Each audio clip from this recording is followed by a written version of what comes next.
Particulièrement déjà à présenter les excuses pour le retard accusé, cela est dû à des aspects techniques et évidemment.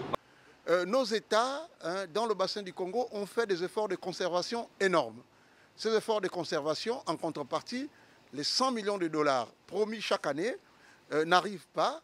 Les conditionnalités du Fonds vert climat est tellement robuste que les États n'accèdent pas. Donc il y a urgence qu'il soit mis à la disposition des pays du bassin du Congo, auprès de la communauté économique des États de l'Afrique centrale, la CAC, un fonds d'indemnisation. Sinon, nous allons continuer à avoir des problèmes de sécurité alimentaire, mais aussi des problèmes graves d'exode rural, parce que les populations ne peuvent plus vivre dans les villages au regard donc de ce conflit lancinant homme-faune. Il y a malheureusement que cette conférence sur le climat se tient à 1000 lieues d'ici. Pourquoi vous n'y êtes pas? Ben, nous ne sommes pas, parce que le choix, malheureusement, Londres coûte excessivement cher. Nous avons interpellé le président de la Commission de l'Union africaine pour dire qu'une conférence sans la société civile est un quatrième pied manquant d'une chaise.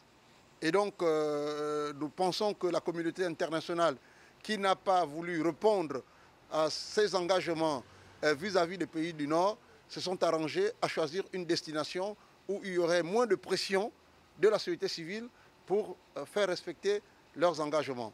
Et c'est bien dommage parce qu'il y a ce contexte, mais il y a aussi le contexte dans certains pays où les États n'ont pas pris en charge leur société civile.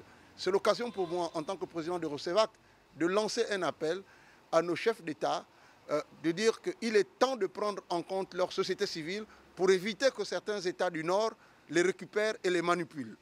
Vous voulez qu'à l'issue de cette conférence, que le principe de pollueur-payeur soit aussi respecté? Le principe de pollueur-payeur doit être respecté.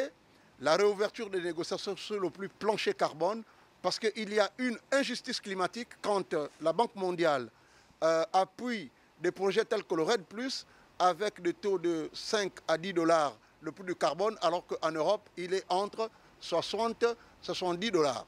Vous voyez qu'il y a une injustice climatique qui tourne toujours vers l'Afrique.